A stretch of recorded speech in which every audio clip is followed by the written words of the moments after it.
नमस्कार साथियों, गौरव ज्ञान धारा में आपका स्वागत है। खारे पानी की झीलें अपन पूरी कर चुके हैं और आज मीठे पानी की झीलें शुरू कर रहे हैं। 2 क्लास के अंदर ये मीठे पानी की झीलें भी पूरी कर देंगे और व्यवस्थित रूप से पढ़ेंगे। जहां से प्रश्न बनते हैं उसी अनुसार अपन चल रहे हैं और उसी अनुसार अपन को आगे भी चलना है। तो आप लोगों का काम यह है कि एक तो यही है, क्लासेस को शेयर कर देना बिल्कुल, और दूसरा काम यह है कि जैसे जैसे क्लासेस पढ़ रहे हो वैसे वैसे साथ में याद करते चलना। हालांकि मैं क्लास में ही याद करवाने का प्रयास करता हूं, फिर भी आपको सेल्फ देखना जरूरी है और बार बार थोड़े थोड़े समय से देखते रहना। नहीं तो जीके ऐसी चीज है कि 15 दिन नहीं देखी तो वो चीज साफ हो जाएगी, फिर वापस उस पर जोर देना पड़ेगा। तो साथ साथ लेकर चले, इससे काफी बेनिफिट रहेगा और इस बात का विशेष ध्यान रखें। चलिए साथियों, आज अपन मीठे पानी की झीलें शुरू कर रहे हैं। सबसे बड़ी और सबसे महत्वपूर्ण यदि झील की बात करें तो वो अपनी पुष्कर झील है। पुष्कर झील की विशेषता है कि यह एक प्राकृतिक झील है। मैंने आपको बताया था क्रेटर और कल्डेरा, दो चीजें बता चुका था। क्रेटर ज्वालामुखी के छोटे मुख से निर्मित और कल्डेरा ज्वालामुखी के बड़े मुख से निर्मित। तो ये पुष्कर झील जो है वो कल्डेरा झील है, यानी कि इसका निर्माण प्रकृति के द्वारा ही हुआ है, ज्वालामुखी से ही हुआ है। लेकिन ये कल्डेरा झील है, क्रेटर झील नहीं कहेंगे। क्रेटर और विवर्तनिक अलग हो जाती है, ये अपने कल्डेरा के अंदर आ जाएगी। इससे संबंधित बहुत सारे तथ्य जो हमें याद करने पड़ते हैं, क्योंकि ये इतनी पवित्र झील है। वैसे तो पवित्र है तो यहाँ पे मतलब ज्यादा लोगों का रुझान होगा, लोग ज्यादा आएंगे, सब चीजें होती है, घाट वगैरह बहुत बने हुए हैं, सारी चीजें मतलब आकर्षण का केंद्र रहता है, पर्यटन स्थल भी रहता है। तो पुष्कर झील अपने आप में एक बहुत विशेष महत्व रखती है। एक एक चीज को अपन देखते हैं और याद करने की कोशिश करते हैं। देखो पुष्कर झील में साथियों, ये सबसे पहली बात मैंने आपको बताई कि ये कल्डेरा झील है। कल्डेरा झील का मतलब है कि ज्वालामुखी से निर्मित है ये, और ज्वालामुखी के बड़े मुख से निर्मित है। यह सबसे प्राचीन मानी जाती है, पवित्र मानी जाती है, प्रदूषित मानी जाती है। अब जो चीज पवित्र है वो प्रदूषित है, ऐसा कैसे? तो यहां राजस्थान में यह चीज संभव है। देखो गंगा नदी है तो गंगा नदी में सफाई का अभियान क्यों चलाना पड़ता है? गंगा नदी भी तो सबसे पवित्र मानी जाती है, तो उसमें भी चलाना पड़ेगा, और पुष्कर झील में भी सफाई का अभियान चलाया जाता है। उसका कारण यह है कि पवित्र है तो पर्यटक ज्यादा आते हैं, वहां पे कर्मकांड वगैरह उसके लिए आते हैं। अस्थियां विसर्जित की जाती है, तो अस्थियां विसर्जित की जाती है, फूल वगैरह जो भी सारी चीजें डालते हैं तो वो उसमें ही प्रवाहित कर दी जाती है। इससे क्या होता है? प्रदूषण बढ़ जाता है, जल प्रदूषण की मात्रा में वृद्धि हो जाती है। यही कारण है कि ये सबसे ज्यादा प्रदूषित झील के अंदर आ जाती है। उपनाम की यदि बात करें, मोस्ट इंपॉर्टेंट है, उपनाम से प्रश्न बनने की काफी संभावनाएं रहती है। इसी लिए मैंने आपको कल सांबर पढ़ाई थी, तब भी उस पर जोर दिया था कि उनका भी विशेष ध्यान रखें। तीर्थों का मामा, कल आपको तीर्थों की नानी बताई, आज तीर्थों का मामा बता रहे हैं। कोंकण तीर्थ भी कहते हैं इसे, तीर्थों का भांजा मचकुंड है वो ध्यान रखना। पंचम तीर्थ भी कहते हैं, प्रयागराज का गुरु कहा जाता है, और 52 घाट झील कहा जाता है। 52 घाट झील इसलिए कहा जाता है क्योंकि यहाँ पे 52 घाटों का निर्माण करवाया गया है, और 52 घाटों का निर्माण मैंने यहाँ पे बताया, अभी बताऊंगा आपको। प्रतिहार शासक नाहर राव ने करवाया था वैसे, और प्रतिहार शासकों का ध्यान रखना है कि प्रतिहार शासकों ने यहाँ पे 52 घाटों का निर्माण करवाया है। इसका आकार कैसा है? इसका आकार अर्धचंद्राकार है, इसलिए कई बार इसे अर्धचंद्राकार झील के नाम से भी जाना जाता है। ये नेशनल हाईवे 89 पर स्थित है। नेशनल हाईवे 89 जो है ये अजमेर से बीकानेर को जोड़ने का काम करता है, और इसी नेशनल हाईवे पर यह झील स्थित है। और ये एक बार प्रश्न बना भी है, तो हम किसी भी चीज को हल्के में नहीं ले सकते, और हम खुद डिसाइड नहीं कर सकते कि ये प्रश्न आएगा, ये नहीं आएगा, इसको तो नहीं पढ़ना है। कई अभ्यर्थी ये चीज करते हैं कि ये प्रश्न नहीं आएगा, जो मतलब याद नहीं होता ना उसको छोड़ देते कि वो प्रश्न आवे कौन, दूजा पढ़ो, और एग्जाम में देखते हैं कि वही प्रश्न आ गया, और वो प्रश्न आया तो आया, उसने गोड़े भी दे दिए, गोड़े यूं दिए कि याद नहीं किया। तो अपन डिसाइड नहीं करना, अपन को एक एक फैक्ट को उस हिसाब से लेके चलना है। हमें कब महत्वपूर्ण लगता है फिर पता है? जब एग्जाम में आ जाता है फिर लगता है कि ये महत्वपूर्ण था। तो सारी चीजें महत्वपूर्ण मान के चले। औरंगजेब ने इसको नुकसान पहुंचाया सबसे ज्यादा। अब औरंगजेब देखो, नुकसान पहुंचाने, किसी मंदिर या पवित्र चीज को नुकसान पहुंचाने की बात आए तो वहां पे आप जो यदि समझ में नहीं भी आता, कोई ऑप्शन ध्यान में नहीं आ रहा है, और आपको यदि तुक्का ही लगाना हो, फिर भी आप औरंगजेब पर लगाने की ज्यादा करना, क्योंकि इसने जो इलाहाबाद घोषणा की थी उसमें ये मंदिरों को और सबको तोड़ने की इसने आदेश दे दिए थे। तो उस आदेश के तहत जो है काफी मंदिर तोड़े गए। तो इसी तहत यहाँ पुष्कर झील को भी नुकसान पहुंचाया गया। पुष्कर झील के आसपास भी बहुत सारे मंदिर बने हुए, तो यहाँ पे भी नुकसान पहुंचाया। फिर जो है मराठों ने इसका पुनरुद्धार भी करवाने की प्रयास किया था, तो मराठों ने पुनरुद्धार करवाने का प्रयास किया और औरंगजेब ने तुड़वाने का। औरंगजेब वैसे ऐसा नहीं है कि सिर्फ हिंदू धर्म से ही घृणा करता था, ऐसा भी नहीं है। वह मतलब इस्लाम जो धर्म था उसके प्रति भी वो ऐसा नजरिया रखता था। संगीत और जैसे सूफी संत संगीत बहुत गाते थे, तो उन्होंने संगीत पर रोक लगा दी। तो क्या किया कि उन्होंने एक बार संगीत पर रोक लगाई, तो जो संगीतज्ञ थे सारे सारे तानपुरा और सारंगी और वीणा और उनका जनाजा निकाला औरंगजेब के महल के सामने से। जनाजा निकालने लगे कि इससे क्या पता बादशाह जो है रोग हटा ले और हमको ये करने दे। तो औरंगजेब ने क्या कहा पता है? औरंगजेब ने कहा कि तानपुरा वगैरह आप जो वीणा ले जा रहे हो इसको इतनी दूर गड्ढे में गाड़ना कि ये वापस बाहर ना निकल सके। मतलब इतनी वो इन चीजों से नफरत करता था। हालांकि इतिहास में तो जाए तो बहुत ज्यादा है, मैटर पढ़ने को खूब है और आनंद भी खूब आता है, लेकिन अपन अभी यहाँ पे पुष्कर झील को ही पढ़ते हैं। कार्तिक पूर्णिमा, अभी कार्तिक माह ही चल रहा है। वैसे कार्तिक पूर्णिमा को रंगीन मेला मैंने यहाँ डायरेक्ट लिख दिया है। इसमें क्या होता है कि यहाँ पे एक पशु मेला भरा जाता है जिसे रंगीन मेले के नाम से जाना जाता है। और ये रंगीन मेला जो है ऊंटों की सर्वाधिक बिक्री के लिए प्रसिद्ध है। ऊंटों की सर्वाधिक बिक्री यहाँ से होती है। अब ऊंट आपको पता ही होगा कि राज्य पशु है।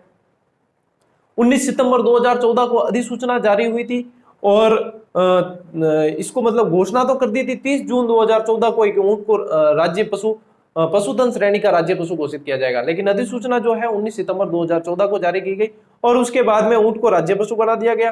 फिर ऊंट वध रोक अधिनियम भी लाया गया 2014 में। तो मुबारक महल टोंक में जो ऊंट की बलि दी जाती थी तो उस पर भी रोक लगा दी गई और अब वर्तमान में ऊंट की कहीं भी बलि राजस्थान में नहीं दी जाती है। इस बात का भी ध्यान रखें। हालांकि ये अपन जब पशुधन आपको पढ़ाऊंगा उसके अंदर विस्तृत बताऊंगा, लेकिन यहाँ पे थोड़ा ऊंट से संबंधित आया। तो जैसे अब ये पुष्कर की बात चल रही है तो कैमल वैन के नाम से जो अशोक टांक को जाना जाता है वो भी पुष्कर के ही है। तो ये पुष्कर झील से संबंधित मतलब पढ़ने जाते हैं ना तो आपको सिलेक्टेड चीजें बतानी पड़ती है कि आपके ये काम की है। अब हमारे दिमाग में इतनी सारी चीजें पड़ती है, उसमें से एक छलनी लगाकर यूं समझ लो कि छानकर आपको ये मैटर दे दिया कि आपके भैया काम की ये चीजें हैं। और एग्जामिनर जो है एग्जाम के अंदर प्रश्न बनाता है तो वो इस तरीके से बनाता है।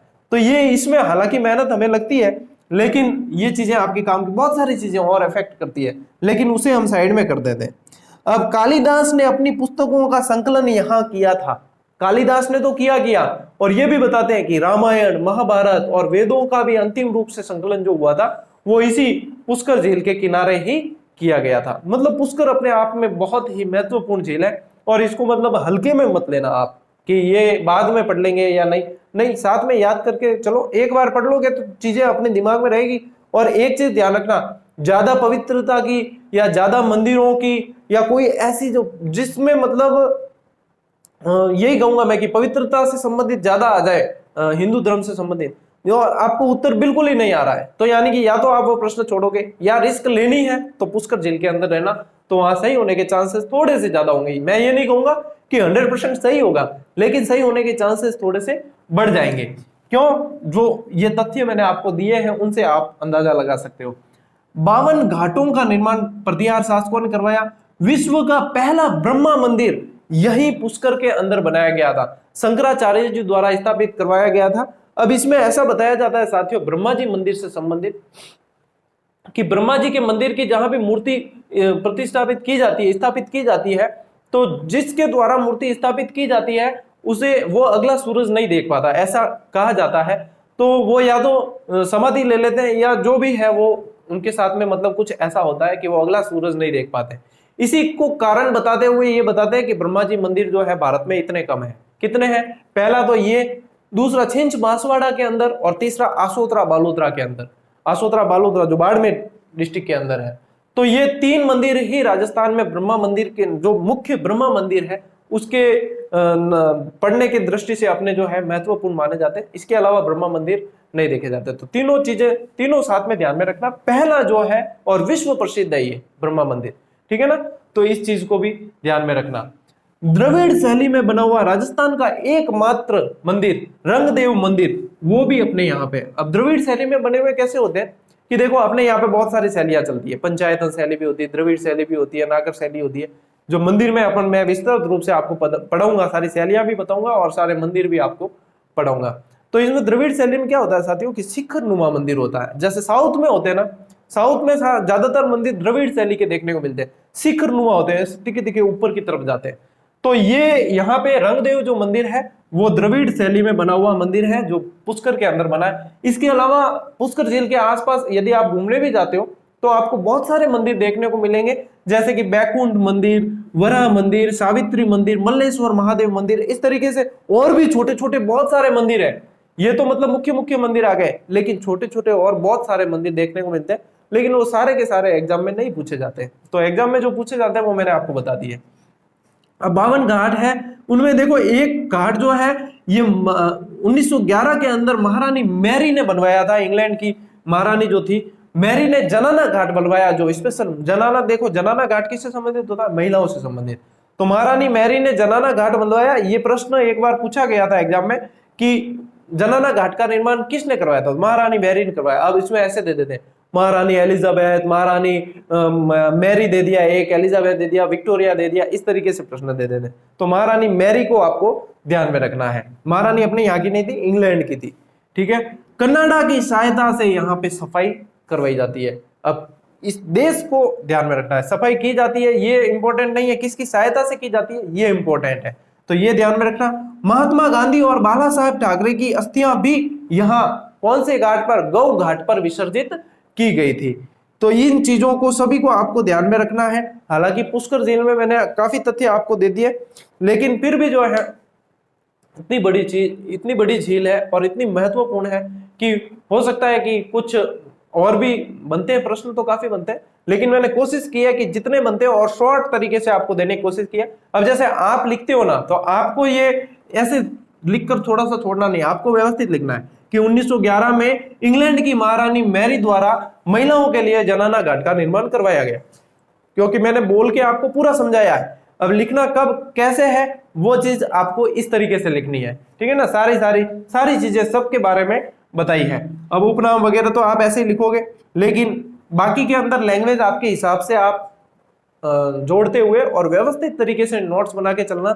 ये नोट्स आपके न सिर्फ सेकंड ग्रेड के अंदर बल्कि आपके फर्स्ट ग्रेड के अंदर जो समान टॉपिक्स है वो वीडियो के अंदर, ग्राम विकास अधिकारी के अंदर भी आपके जो समान टॉपिक है उसमें आप यदि कंप्यूटर अनुदेशक की एग्जाम देते हो उसके अंदर, आप आरएस प्री देते हो, मेंस देते हो उसके अंदर, आप राजस्थान से संबंधित कांस्टेबल भर्ती देते हो उसके अंदर, आप राजस्थान से संबंधित कोई भी एग्जाम देते हो जिसमें राजस्थान जीके पूछा जाता है, उन सभी के लिए ये क्लासेस सभी समान रूप से उपयोगी है। और मेरी पूरी कोशिश है कि सवाल बाहर नहीं जाए। पिछले एग्जाम में नहीं गए वैसे, लेकिन देखो 100% कहना मतलब अतिशयोक्ति होती है, हमेशा ओवर कॉन्फिडेंस हो जाता है। कोशिश ये करते हैं कि इसमें से सवाल बाहर जाए तो आपको नुकसान नहीं हो, क्योंकि वो सभी के लिए बाहर हो और यदि इसमें से आता है तो आपको फायदा हो। इसी कोशिश के साथ में अपनी क्लासेस चल रही है। पहले इन्हें नोट कर लो, स्क्रीनशॉट लेना है या कैसे भी नोट करो, फिर अपन अगली झील पढ़ते हैं। नोट कर लो जल्दी से। तो साथियों, पुष्कर के बाद जो महत्वपूर्ण झील है वो अपनी जयसमंद और राजसमंद, पिछोला, आना सागर, ये सारी चलेगी अब लगातार। तो जयसमंद और राजसमंद में आपको साथ में पढ़ाने वाला हूं। एक तरफ जयसमंद लिखा है, एक तरफ राजसमंद। किस लिए लिखा है? क्योंकि इसमें कंफ्यूजन ज्यादा होता है। एक ही स्लाइड पे आपको दोनों चीजें मिल जाएगी तो कंफ्यूजन नहीं होगा कि हाँ ये चीज इसमें थी और ये चीज इसमें थी। तो जो कंफ्यूजन होता है उसमें ये। अब इनका नाम जयसमंद, राजसमंद ये कैसे पड़ा? इनका नाम यह है कि समंद का मतलब पहले समुद्र कहते थे, कि जय समुद्र बनवाया है। राजा जब महाराणा थे, राजा जी थे, तो उस समय इन्होंने क्या बनवाया? इन्होंने जय समुद्र बनवाया है। अब जय समुद्र का धीरे धीरे मैं क्या रमेश ने रमिया हूं तो टाइम नहीं लागे राजस्थान में, और यूं यूं जय समुद्र रोज जय समंद उगो और राज समुद्र का हो गया राजसमंद। तो ये इस वजह से इसके नाम ऐसे होते हैं। चलिए शुरू करते हैं अपना कि इसमें क्या क्या चीजें ध्यान रखनी है। ये राजस्थान की सबसे बड़ी कृत्रिम झील है। राजस्थान की सबसे बड़ी है, वैसे भारत की देखी जाए तो दूसरी है, क्योंकि पहली जो है गोविंद सागर है, पढ़ा चुका हूं मैं आपको। इसका निर्माण किसने करवाया? इसका निर्माण जय सिंह द्वारा करवाया। 1685 से 1691 के बीच में करवाया। अब जय सिंह कई लोगों के दिमाग में आता है, सर जय सिंह तो हमने तो जयपुर में पढ़ा है। अब जयपुर में नहीं, यहाँ पे भी है जय सिंह, ठीक है ना। तो ये अपन को यहाँ भी ध्यान रखना है। हालांकि आपकी पूरी हिस्ट्री है नहीं, आपके सिलेक्टेड टॉपिक्स है तो सिलेक्टेड ही पढ़ाऊंगा मैं, जैसे मुगलों से संबंध है, सल्तनत काल से संबंध है, क्योंकि सिलेबस के अकॉर्डिंग पढ़ाऊंगा। वैसे पूरी पढ़ाते तो आपको मैं पूरी शासकों की हिस्ट्री याद करने का एक तरीका होता है कि शासकों की वंशावली याद कर लो पूरी की पूरी, और वंशावली के अकॉर्डिंग आपको सारी चीजें याद हो जाएगी। तो मैंने कैसे की थी कि मैंने ट्रिक बना दी थी, 34 शासकों को ट्रिक में लपेट दिया था।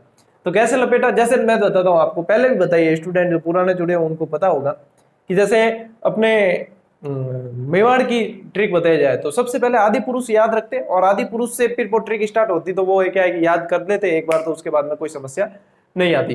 तो घुसी बापा अक्षय साकू जे तेसर, अब तेसर यानी तेज सिंह, समर सिंह, रतन सिंह, और रतन सिंह के बाद में एक शाखा का अंत हो गया और दूसरी शाखा की शुरुआत हो गई। रावल शाखा अंत हो गई, रावलांत ऐसे करके इसको अंत कर दिया, और राणा शाखा की शुरू हो गई। अब राणा शाखा यानी सिसोदिया शाखा थी, और हमीर ने स्थापना की, फिर इसको याद रखा। तो फिर सिंह को लाख मार मौका मिला, कुंवारा सांगा रवि बन के यूपी आकर जगरा जाए, आज जगह भीम स्वरूप से एफबी पर अकाउंट खोला।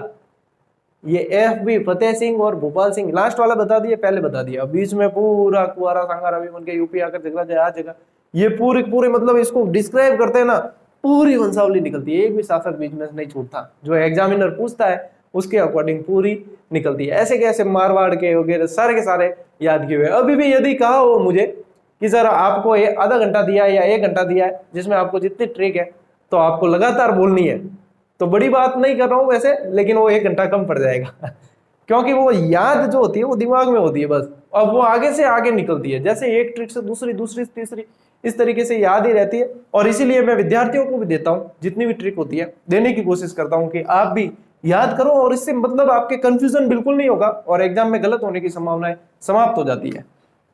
अब देखो इसमें नदियां कौन सी, गोमती नदी तो मुख्य है, इसमें भी गोमती, उधर भी गोमती आएगी।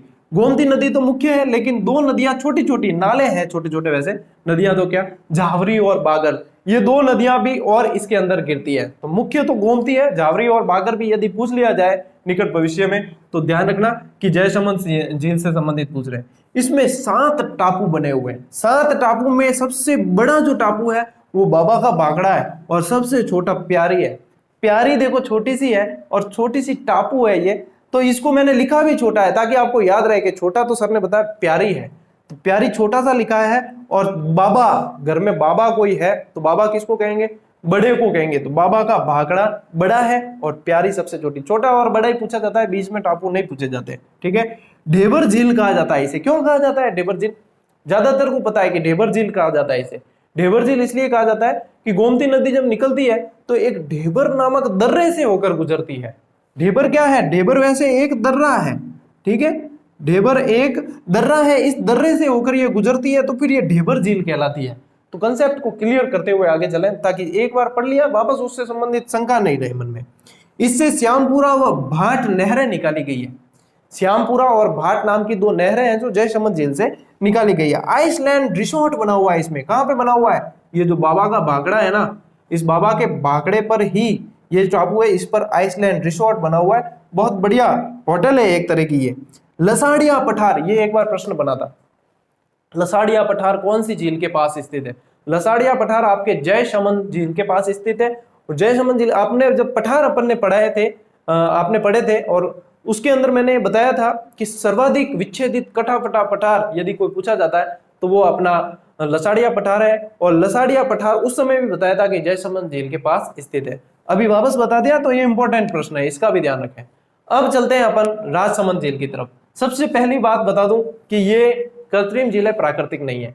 एक विद्यार्थी जो है पूरी जानकारी शायद नहीं दी उन्हें, और फिर बार बार कमेंट करे सर ये कृत्रिम है, ये प्राकृतिक है, ये प्राकृतिक, भैया प्राकृतिक नहीं है। 1662 के अंदर, मैं पूरी स्टोरी बता देता हूँ चलो आपको।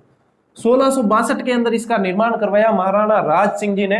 राज सिंह जी ने निर्माण कैसे करवाया कि राज सिंह जी एक बार जा रहे थे अपने ससुराल, बीच में पड़ती थी गोमती नदी। राज सिंह जी, अब देखो कोई आदमी ससुराल जाता है ना बड़े ठाट बाट से, और बड़ी मतलब जब आदमी कोई जाए ससुराल या तो देखो रानी को लेने जा रहा होगा, या बस जमाई इंसान बुलाए हुए तो बान मनवार वही ठरके हूं जावे, ससुराल आदमी जावे नहीं, बिल्कुल बड़े ठरके हूं जावे, ऊंचार ताव आव देन हावरे जा रिया, कोई मान सम्मान खातिरदारी बोला। अब वो जा रहे थे ससुराल, बीच में नदी उफान पर, गोमती भी क्या भाई मैं भी उफान माते हूँ, महाराणा जावे कट उबो तो रहना पड़े। तो वो नदी भी उफान पर, ये अब इनको इस चक्कर में क्या कि रुकना पड़ा। फिर जैसे तैसे पुल वुल बनाकर टेम्परेरी, और फिर गए। लेकिन जाते जाते नदी को कहकर गए वापस, किंवदंती है ये, बताते हैं लोग। कहीं ऐसे मतलब आप कहो कि लिखा हुआ प्रमाण बताओ तो नहीं है, किंवदंती है। तो फिर उन्होंने भाई नदी को कहा कि अब तो जा रहा हूं, लेकिन तेरा इलाज पक्का करूंगा मैं, ध्यान रखना। तो फिर बाद में फिर बताते हैं कि फिर महाराणा राज सिंह जी ने इसका निर्माण, इसका राजसमंद झील का निर्माण करा इस नदी पे, और उसको नदी को जो है बांधने की एक कोशिश की थी। वैसे बताते हैं कि अकाल राहत कार्य के दौरान इसका निर्माण करवाया गया था राजसमंद झील का। तो ये चीजें हैं, थोड़ी सी ध्यान में रखो, काम आएगी कभी कहीं। आप भी स्टोरी सुनाओ, आपको भी तो लगेगा कि हाँ अपन को थोड़ी सी जानकारी है। तो ये बढ़िया है, ठीक है। अब देखो इसका उत्तरी भाग है वो 9 चौकी पाल कहलाता है। 9 चौकी, मैंने संख्या इसीलिए लिखी है यहाँ, वैसे हिंदी में लिख देता 9, लेकिन 9 चौकी लिखी है ताकि आपको ध्यान रहे कि 9 का कोई महत्व है। 9 चौकी पाल इसलिए कहते हैं क्योंकि 9 सीढ़ियां हैं, तो सीढ़ी 1 चौकी 2 चौकी, सीढ़ी को चौकी भी कहते हैं, तो इसलिए इसको 9 चौकी पाल कहा जाता है उत्तरी भाग को, ठीक है। यहाँ पे विश्व की सबसे बड़ी प्रशस्ति, राज प्रशस्ति लगी हुई है, जो 25 काली संगमरमर की पट्टिका है। ये कैसी? काली संगमरमर की है, ध्यान रखना, संगमरमर। 25 काली संगमरमर की पट्टिकाओं पर रणछोड़ भट्ट तेलंग ने इसको उत्कीर्ण करवाया था, और इसमें संस्कृत में 1917 श्लोक लिखे हुए। ओ बाप रे, 1917 लिखते कितना टाइम लगा होगा? 1917। आजकल तो यदि मैं विद्यार्थियों को कह दूं कि आपको 1900 लाइनें लिखनी है, तो भी जाने के मतलब कोई परलोक सिधार क्यों है, जो मतलब इन दमिड़ा ले ले छोरा आजकल, बस 1917 श्लोक क्यों लिखा वही। तो ये कर्मठता है, और ये सिर्फ एक प्रशस्ति थोड़ी लिखी, और भी रचनाएं की थी। तो किसी न किसी को मतलब एक उदाहरण लेकर टारगेट बनाओ कि हमें मेहनत करनी। देखो मेहनत करने वाला ये रणछोड़ भट्ट तेलंग को हम क्यों पढ़ रहे हैं? क्यों? इसने मेहनत की थी। आप चाहते हो कि आपको भी यदि कोई अच्छा मान सम्मान दे, मान सम्मान चलो मारो गोली, कोई दिक्कत नहीं है, बढ़िया, मतलब फैमिली भी मान सम्मान दे देनी तो ही गणो है। फैमिली मान सम्मान जद देला जद थे नौकरी लागूला। तो इसलिए मेहनत अभी से करनी है। बार बार कहता हूं, ये शांति काल है, और इस शांति काल के अंदर आपको मेहनत करनी है, और मेहनत कर ली तो कहीं बगले झांकने की जरूरत नहीं पड़ेगी, पूरी जिंदगी बगले झांकने की जरूरत नहीं पड़ेगी। बता दूं आपको कि यदि 3rd ग्रेड भी रीट में बन जाते हो तो 42,000 सैलरी आपके जेब में आ जाएगी, कट कटा के, ठीक है। 2nd ग्रेड बन जाते हो और भी बढ़िया मिलेगी, 1st ग्रेड बन जाते हो और भी बढ़िया मिलेगी। कुल मिलाकर सैलरी महत्व नहीं रखती है, एक स्थायित्व आ जाता है आपकी जीवन में, एक वो मतलब एक वो मुकाम आ जाता है जब आपके मतलब एक धैर्य आपके अंदर आ जाता है, आपके अंदर एक संतुष्टि आ जाती है कि अब मैं और मेरा परिवार पूरी तरीके से सेफ है, और अब हमारे मतलब जो भी सपने हैं वो हम पूरे कर सकते हैं। तो आपके सपनों में देखो, मैं निमित्त बन रहा हूं, लेकिन मेहनत आपको करनी है। सारी चीजें क्लास के बीच में मोटिवेट करता हूं, आपको समय लेता हूं। हो सकता है किसी को लगे कि ये समय खराब कर रहे हैं, लेकिन माफी चाहूंगा उनके लिए भी, लेकिन आपको मेहनत करनी पड़ेगी, क्योंकि मेहनत का कोई विकल्प है ही नहीं। आप ये समझ लो कि कोई पेपर लीक करके सर लग जाते हैं, सर कोई नकल करके लग जाते हैं, गोली मारो उनको, कोई दिमाग में रखो ही मत। मेहनत का कोई विकल्प नहीं है, वो लग भी जाएंगे ना 2-4, कोई फर्क नहीं पड़ेगा। आपने मेहनत की है, आपने आपका जितना टारगेट लिया था उतने नंबर लाए या नहीं, ये प्रश्न है मैन, कि आप इतना टारगेट लेकर चले थे, क्या आप अपने आप से संतुष्ट हो? दूसरे ने क्या किया पराई थाली में अपने देखना ही नहीं है, ठीक है ना। यदि देखते रहोगे तो कभी ध्यान से नहीं पढ़ पाओगे। आप तो बस मेहनत करो। क्या हम पढ़ते थे तब नकलें नहीं होती थी? होती थी, ऐसे की ऐसे होती थी। उजागर चलो कम होती थी, सोशल मीडिया कम थी, लेकिन फिर भी ध्यान इस तरफ डाइवर्ट मत करो। पढ़ना है तो बिल्कुल मन लगा के पढ़ो, शिद्दत से पढ़ो। फालतू बातों के अंदर बिल्कुल ही डाइवर्ट हो गए ना तो फिर बार बार तैयारी करनी पड़ेगी। नहीं, एक बार करो और निकल जाओ बस। कुंवारी सती का मंदिर, घेवर माता का मंदिर इस झील के किनारे स्थित है। राज्य की एकमात्र झील है जिसके नाम पर जिले का नाम है। राजसमंद जिला है ना, तो जिसके नाम पर जिले का नाम भी है। और ये कहते हैं कि उद्घाटन में जो है इसके 30 लाख का खर्चा कर दिया था राजा जी ने। उद्घाटन के अंदर इतने मतलब, मेरे को ससुराल जाने से रोका था तूने, और उद्घाटन किया बढ़िया उसका, और उसके ऊपर 30 लाख रुपए का उस समय खर्चा किया गया था। तो ये कुछ फैक्ट है, जो है तो फैक्ट, लेकिन अपन को याद भी करने और समझने भी होते हैं कि इस तरीके से भी झीलें पढ़ी जाती है और इस तरीके से एग्जामिनर प्रश्न पूछता है। हालांकि वीडियो लंबा हो रहा है थोड़ा सा, लेकिन ये झीलें भी बड़ी बड़ी है, इनको मैंने शॉर्ट करके आपको दिए। शॉर्ट है लेकिन ऐसा नहीं है कि इसमें से एग्जाम में प्रश्न नहीं आएंगे, पर्याप्त है, शॉर्ट है लेकिन पर्याप्त है। तो इन्हें स्क्रीनशॉट लेके लिख लो, मैं आगे और झीलें करवाता हूं आपको। तो साथियों अब अगली झील अपन ले रहे हैं पिछोला झील। बहुत ही मोस्ट इंपॉर्टेंट झील है। मोस्ट इंपॉर्टेंट इसलिए क्योंकि ये उदयपुर की सबसे प्राचीन झील है, सबसे सुंदर झील है और इसमें से सवाल खूब बनते हैं, इसलिए मोस्ट इंपॉर्टेंट है। तो पिछोला झील सबसे पहले बात करते हैं इसका निर्माण राणा लाखा ने नहीं, राणा लाखा के समय करवाया किसने? पिच्छू नामक बंजारा ने करवाया। क्यों करवाया? इसका बैल मर गया था, इसके पास एक बैल था, इसका बैल मर गया था, तो बैल की याद में खोदता गया और झील का निर्माण हो गया। तो बताते हैं कि पिच्छू नामक बंजारा था, उसने अपने बैल की स्मृति में इसका निर्माण करवाया, इसीलिए इसको पिछोला झील भी कहते हैं। कुछ विद्वान बताते हैं कि ये राजमहल के पीछे बनी हुई है और पीछे बने होने के कारण इसे पिछोला कहा जाता है। तो अलग अलग तर्क देते हैं। वैसे पिछोला क्यों कहा जाता है ये नहीं आएगा, पिच्छू नामक बंजारा का सवाल आ सकता है। मेन आने का सवाल रहता है किसके समय बनी है? राणा लाखा के समय बनी है। जावर में माइन से मिली थी इनके समय, और ये अपने क्या कहते हैं पिछोला झील का निर्माण हुआ। उदयपुर की ये सबसे प्राचीन और सबसे सुंदर झील है, बहुत पर्यटक जाते हैं यहाँ पे घूमने। उदयपुर तो देखो वैसे भी झीलों की नगरी कही जाती है, झीलों की नगरी कहते हैं। अपने तीसरी की किताब में दिए रखा है कि उदयपुर को राजस्थान का कश्मीर कहा जाता है, ठीक है ना। तो ये सारी चीजें आपको ध्यान में रखनी। व्हाइट सिटी भी कहते हैं। और अपने ब्लू सिटी कौन सी है? जोधपुर है। पिंक सिटी कौन सी है? जयपुर है। तो कुछ चीजें जो है वो वैसे ध्यान में रखनी होती है आपको। सिसारमा व बुजड़ा नदियां गिरती है इस झील के अंदर आकर। दो देखो आगे आपको बताई थी, जावर और बागरी बता दी थी। अब यहाँ पे जो है अपने बुजड़ा और सिसारमा नदियां गिरती है। बागोर हवेली, देखो बागोर का नाम आते ही ज्यादातर जब अपन जीके पढ़ लेते हैं काफी सारा, तो बागोर का नाम आते ही लोग भीलवाड़ा की तरफ दौड़ते हैं और ऑप्शन देके बिना ही उसे सही कर देते हैं। जबकि बागोर हवेली जो है, हवेली अगर बात आए तो वो आपकी उदयपुर के अंदर है, और उदयपुर में भी बनवाई किसने थी? अमरचंद बड़वा ने बनवाई थी। और इस हवेली की खासियत है कि इसके अंदर विश्व की सबसे लंबी पगड़ी भी पड़ी है। बागोर हवेली के अंदर विश्व की सबसे लंबी पगड़ी यहीं पे पड़ी है। ताजमहल का पूर्वगामी, पूर्वगामी क्यों कहते हैं? क्योंकि भगोड़े के रूप में शाहजहां आके यहाँ पे रुका था इस जग मंदिर के अंदर, और जग मंदिर में रुकने के बाद में यहाँ के इसका वैभव देखा, इसकी कलाकृति देखी, तो उसके बाद में उसे इतना पसंद आया। तो बताते हैं कि मुमताज की याद में जो ताजमहल बनवाया गया था, तो वो इसे देखकर इसको ध्यान में रखकर बनवाया गया था, इसलिए इसे ताजमहल का पूर्वगामी कहा जाता है। यहाँ पे पहली सौर ऊर्जा चलित नाव चलाई गई, ठीक है। उदय सिंह ने राजमहल यानी सिटी पैलेस अभी वर्तमान में कहते हैं, इसका निर्माण इसके किनारे करवाया। फर्ग्यूसन ने इस राजमहल को विंडसर महल की संज्ञा दी। ये मोस्ट इंपोर्टेंट है, इस राजमहल को फर्ग्यूसन ने विंडसर महल की संज्ञा दी। नटनी का चबूतरा कौन सी झील के किनारे है? तो नटनी का चबूतरा आपके पिछोला झील के किनारे। अब इसमें भी एक स्टोरी है साथियों, स्टोरी है इस नटनी का नाम था गलकी। वैसे दो नटनी के चबूतरे राजस्थान के अंदर, एक तो गलकी का चबूतरा तो आपके उदयपुर पिछोला झील के किनारे, एक श्रृंगारी नाम की नटनी थी, उसका चबूतरा आपके जालोर में है।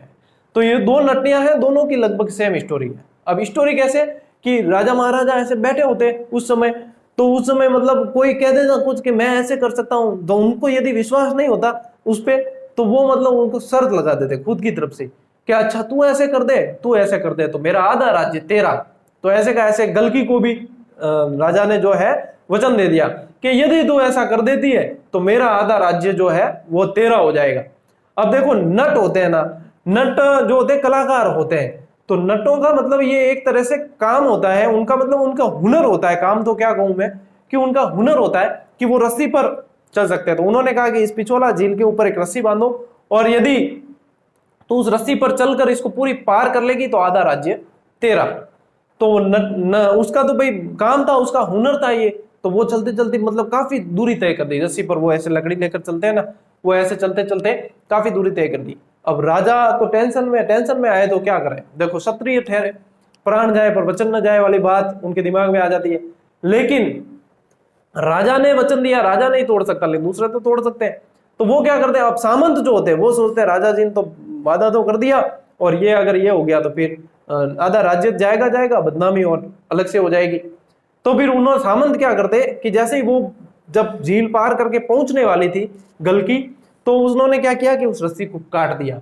उस रस्सी को काट दिया तो उस नटनी की जो है गिरने से मृत्यु हो गई, और वो जहां पे गिरी, जहां मृत्यु हुई, वहीं पे उसकी जो है समाधि बना दी गई, वो चबूतरा बना दिया गया, और इसलिए कहा जाता है कि नटनी का चबूतरा वहां बनाया गया। अब ये कहानी भी जो है वो किंवदंतियों पे आधारित ही है, और किंवदंतियों से सुन के ही किसी सोर्स में पढ़ने को मिलती है। तो ये है, तो ये बात है जो नटनी से संबंधित थी, वो भी मैंने आपको इसमें बता दिया। और ऐसी की ऐसी स्टोरी श्रृंगारी की है, जो श्रृंगारी आपके जालोर में थी।